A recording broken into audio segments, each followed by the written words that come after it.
Assalamualaikum warahmatullahi wabarakatuh. Selamat datang di channel Lentera Muslimin. Channel yang menyediakan berbagai informasi yang bermanfaat bagi umat Islam Indonesia. Dukung channel kami dengan like, subscribe, dan share, agar kami bisa terus update informasi yang bermanfaat. Saya mau tanya tentang ruqyah. Saya sudah ngikuti ruqyah 4 kali, tapi sampai sekarang belum bisa keluar juga jinnya.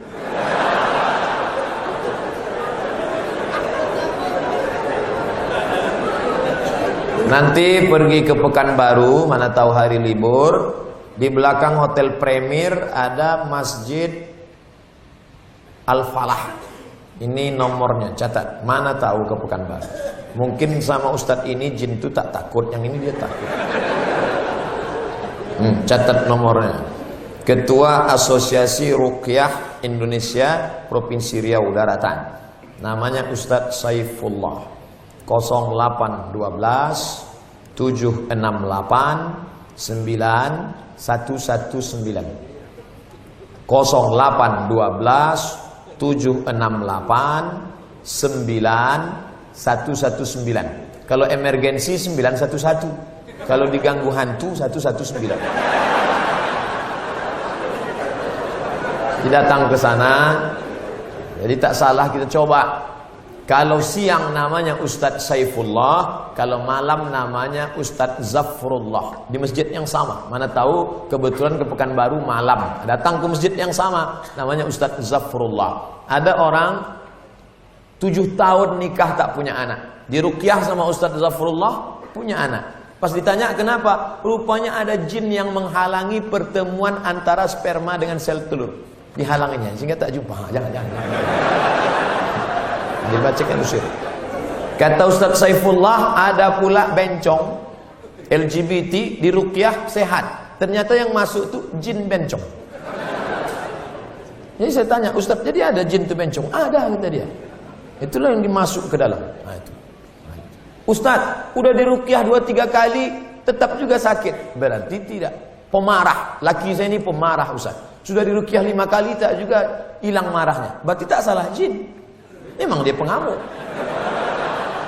Makanya kadang kita kasihan juga sama jin nih. Sikit-sikit salah dia. Sikit-sikit salah dia. Aku tak selamanya salah, kata jin. Ustaz, ayat yang dibacanya kan ayat kursi. Coba saya dengar yang dibacanya itu ayat kursi. Kenapa kita yang baca, kenapa jin itu tak keluar? Ini bukan masalah pistolnya, tapi man behind the gun. Orang yang punya pistol. Kita bacakan Allahu la ilaha illal qayyum la ta'khudhuhu sinatun wa la nawm lahu ma. Tak mau dia keluar, malah ketawa jin. Ditanya, jin, kenapa kau tak mau keluar? Sesama hantu di dalam saling mengusir. Hantu ngusir hantu, mana mau? Yang membaca itulah hanya 11-12 macam hantu. Apa hukum suami menyembunyikan uang gajinya? Kadang memberi istri sikit, padahal gajinya besar.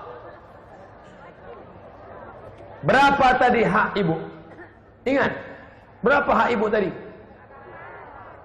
Makan, pakai, tempat tinggal, pendidikan, perhatian. Kalau kurang, maka laki-laki ini dituntut di hadapan Allah Subhanahu wa taala. Hai laki-laki yang gajinya banyak tapi mengasihi bini sikit, maka ingat 5 ini mesti kau tunaikan. Alhamdulillah Ustaz Somad, dulu selama ini abang tu cuma 100.000 dah dikasihnya. Setelah mendengar ceramah Ustaz tadi malam, bertambah berapa? 110. Tambahlah. Nabi sedang duduk. Nabi duduk-duduk di bukit Sofa. Datang seorang perempuan namanya Hindun.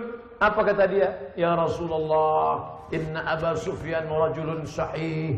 Suamiku itu orangnya pelit. Boleh tak aku ambil duitnya untuk makan anak-anakku? Kata Nabi, ambillah. Itu dalil boleh mengambil duit laki yang pelit. Tapi kalau kurang. Kalau udah cukup jangan ambil lagi. Saya tak tanggung jawab. Nanti dia ambilnya semua. Pas ditanya, kenapa kau ambil? Kata Ustaz Somad tadi malam. Misalnya standar di sini sebulan 3 juta. Laki cuman mengasih 1 juta. Maka ibu boleh ambil 2 lagi. Kenapa? Karena itu keperluan. Begitu dalam riwayat tentang Hindun mengadu Abu Sufyan, rajulun syahid, pelit. Saya ingin bertanya Ustaz, bagaimana Islam memandang seorang yang mengagumi, mencintai pasangan orang lain?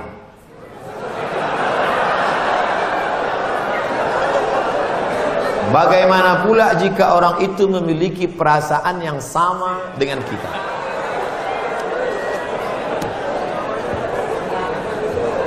Hidup ini ada pilihan, ada keterpaksaan. Hidup ini ada pilihan, ada keterpaksaan. Saya mau ceramah antara duduk dan berdiri. Pilihan atau keterpaksaan? Pilihan. Ustaz mau duduk atau berdiri? Saya pilih berdiri. Kenapa Ustaz pilih berdiri? Menunjukkan bahwa saya masih muda, masih sehat. Antara minum atau tidak minum. Pilihan atau keterpaksaan? Pilihan. Minum atau tidak, terserah saya. Mau saya minum, mau tidak. Itu pilihan saya.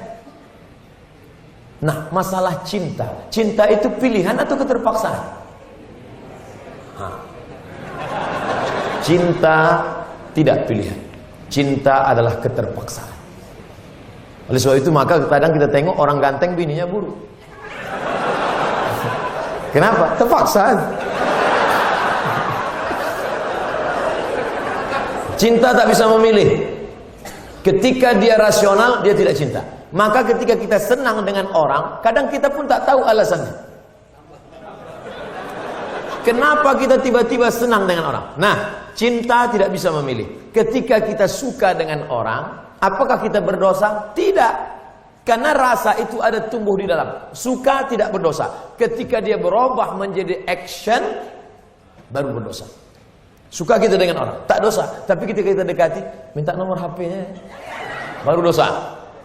Lalu cinta itu apa? Cinta kepada anak gadis orang belum menikah, kita bisa nikahi dia. Yang jadi masalah bagaimana kalau cinta sama bini orang? Oleh sebab itu maka rasa itu mesti dibuang, karena dia adalah bagian dari ujian. Ujian. Jangan dipeturutkan. Dipeturutkan, didekati, apalagi sekantor. Witing trisno jalaran suko kulino. Kita tumbuh hanya sering kena. Berawal dari 6. Pertama, nazratun, pandangan. Setelah lama memandang, fabtisamun, senyum. Setelah senyum, fasalamun, selamat pagi, good morning. Setelah salam, fakalamun, kerja di mana? Di BP, sekantor ya. Setelah fakalamun, famau'idun, janjian. Bisa ketemu kita nanti siang? Oke. Sukanya makan apa? Ayam panggang. Sana kalau gitu, iya. Faliqaun, pertemuan. Setelah pertemuan, bekerjalah setan, lalu kemudian makan bersama, makan siang. Apa kata orang Inggris? No free lunch. Tak ada makan siang yang gratis. Akhirnya terjadilah apa yang terjadi. Maka kalau ada bibit-bibit itu terasa di dalam, tekanlah dia, jangan lagi pandang, jangan diperturutkan. Itulah nilai jihad. Bukan jihad berdarah-darah melawan Belanda, tapi jihad hawa nafsu yang justru jauh lebih besar. Melawan meriam Belanda banyak orang tahan. Meriam Belina apa ya? Bagaimana hukum kita sholat berjamaah di suatu lapangan? Terus sopnya putus-putus. Mohon penjelasannya Pak Ustaz. Sawus sufuf, luruskan sop. Fa inna taswiyatas sufuf min tamamis sholah. Lurusnya sop bagian dari kesempurnaan. Sholatnya sah, tapi kurang sempurna. Sholat tadi berjamaah di sini sah, tapi kalau putus-putus kurang sempurna. Imam, luruskan dulu, tengok. Saya sholat di Masjid Istiqomah di Bengkalis. Apa kata imam? Luruskan sholat, matikan HP.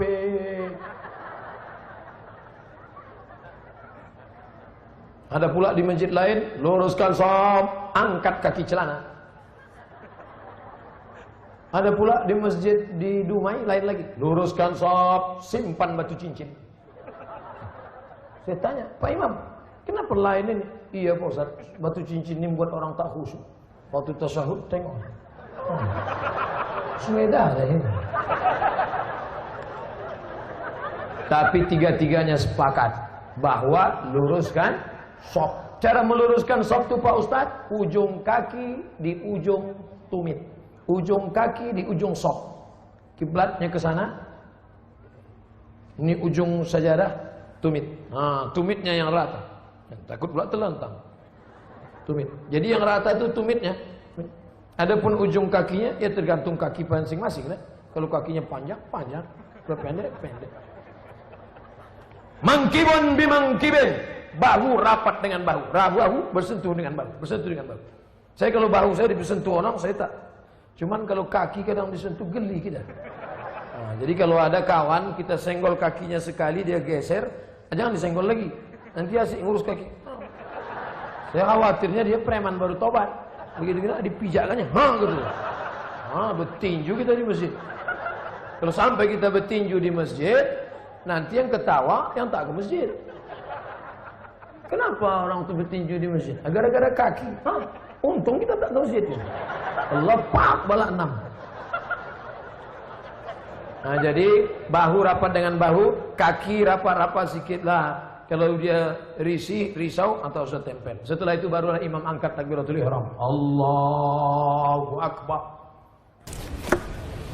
Bagaimana hukum suntik rubella yang belum sertifikasi halal MUI? Sampai sekarang Majelis Ulama Indonesia tidak mengeluarkan sertifikat halal. Sampai hari ini. Itu yang disampaikan oleh Sekjen MUI, Wakasekjen MUI, Kiai Haji Dr. Kiai Tengku Zulkarnain.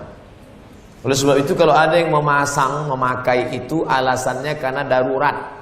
Karena kata dia kalau tidak disuntikkan ini anaknya sakit cacat, mati. Kita kalau dipilih antara dua, mati atau makan babi, pilih mana? Makan babi. Tak boleh pilih mati. Masuk ke dalam hutan, pilihan cuma dua, mati sama makan babi. Kau pilih mati atau makan babi? Aku mati aja lah, tak boleh. Mesti makan babi. Ambil kecap, colek-colek babi itu.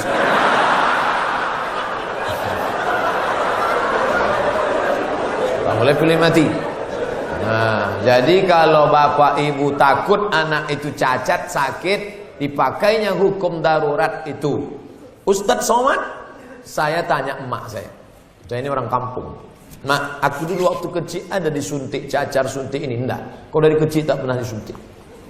Asal datang dokter puskesmas, kularikan kau ke hutan. Sampai sekarang saya hidup, tak ada sakit. Pernah ada trapel ngajak saya umroh. Ustadz, kapan Ustadz ada kosong mau suntik? Kalau kalian mau berangkat, berangkat. Tapi aku terus terang tak bisa suntik. Kalau tak dapat visa Pak Ustadz, saya tak berangkat. Sampai hari H saya tak suntik. Tak bagaimana ceritanya mereka dapat visa, berangkat. Katanya kalau tak suntik, sakit, mati. Tak mati. Tapi ini tak bisa jadi hukum. Saya tak mati, yang mendoakan saya banyak. Nah, sebanyak ini mendoakan. Mana mumpan kuman-kuman virus-virus? Pak Ustaz, berdosa tak kita memarahi ibu? Alasannya ibu keluar rumah tak menggunakan hijab. Oh, tak boleh nak. Mentang-mentang kau sudah pengajian, lalu kau panggil emakmu, mak sini sebentar. Assalamualaikum warahmatullah, neraka jahanam. Bukan begitu caranya. Wa in jahadaka ala an tusyrika bima laysa laka bihi ilmun. Kalau emak bapakmu memaksamu untuk mempersekutukan aku, fala tuti'huma, jangan kau patuhi dia. Tapi untuk melawan tetap tak boleh. Wa sahibhuma fid dunya ma'rufa, tetaplah bergaul dengan jangan kalian yang menasihati dia. Datangi Pak Wan, datangi Pak Bupati, datangi Pak Wabu. Pak, bisa tak Bapak nasihati mak saya? Mak saya ini takut sama Bapak. Nah, panggil Pak Bupati. Bu, sini. Ibu kenapa tak juga begitu? Iya Pak, insya Allah saya. Gitu. Jadi mulutnya mulut mereka, pesannya dari kita. Jangan kita ngomong. Kita sebagai anak tidak pernah bersar di hadapan orang tua kita. Saya, Abdul Somad LCMA, penceramah, tapi di depan mak saya, alah kau udah kecil. Ibu tak pernah melihat anaknya itu besar. Anak itu tetaplah anak kecil yang dulu dia gendong-gendong. Maka pakai lidah orang lain. Cari tokoh-tokoh adat, tokoh lembaga adat Melayu, nenek mama, tokoh masyarakat. Datuk, bisa tak Datuk nasihati? Nenek, bisa tak nasihati emak saya belum berjilbab? Aku pun tak berjilbab juga. Apa hukum orang yang mampu beli mobil tapi minyaknya pakai subsidi premium? Ini nyindir saya nampaknya. Janganlah main sindir-sindir. Kalau mau turun saya baru tanya langsung. Berat jawabnya ini. Kita bandingkan dengan negara lain, bagaimana harga minyak, bagaimana hebatnya negeri kita, gemah ripah, loh jenawi, tongkat dan batu jadi tanaman, untayan zamrud, katulistiwa di bawah minyak, di atas minyak. Bagaimana nasib saudara kita di Anambas yang begitu kaya dan hebat, tapi 24 jam saya di sana, HP saya tak berbunyi sama sekali. Nah, ini kan luar biasa. Oleh sebab itu pengaturan minyak, subsidi segala macam, mudah-mudahan ke depan pemerintah lebih baik insyaAllah. Ini hak kita sebagai warga negara. Mestinya kita ini, kalau dilihatlah minyak kita dengan gas kita, dengan batu bara kita, dengan negeri terkaya di dunia, tak ada apa-apanya Brunei Darussalam. Ustaz, apa hukumnya membawa HP ke toilet? Misalnya main game.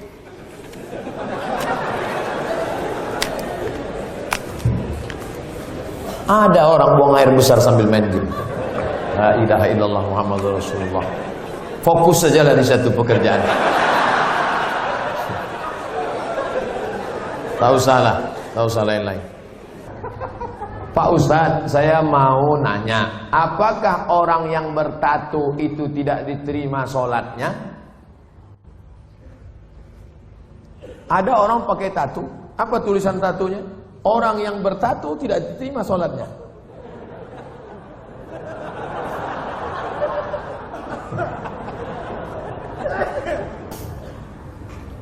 Tato adalah kahal. Kahal adalah celah yang dimasukkan ke dalam kulit dengan cara dilobangi, dimasukkan kahal. Itu tato zaman jadul. Tato zaman sekarang, tato listrik, tato macam-macam jadi banget. Mantap, waktu masih muda tegak, gambar tatonya ular kobra. Setelah tua kena diabetes. Mengkurut, cacing pita.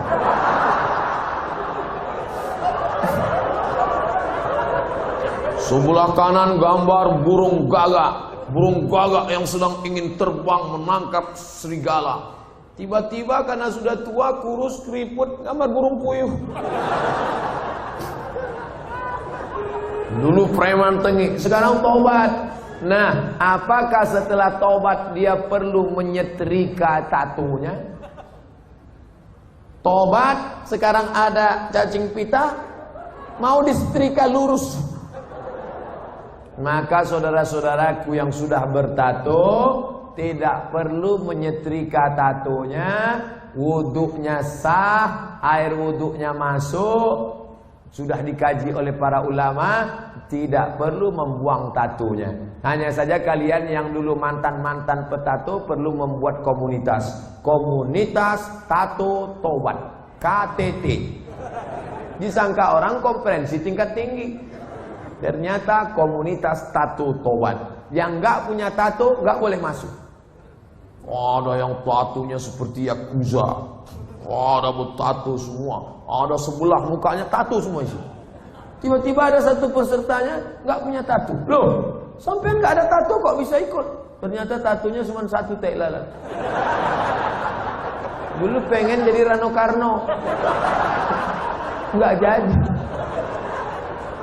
Dulu, sama-sama dulu kan ada anak-anak muda ingin jadi Rano Karno, disuntik, ambil jarum, tusuk, kasih spidol. Ustaz kok tahu? Saya dulu nyoba juga.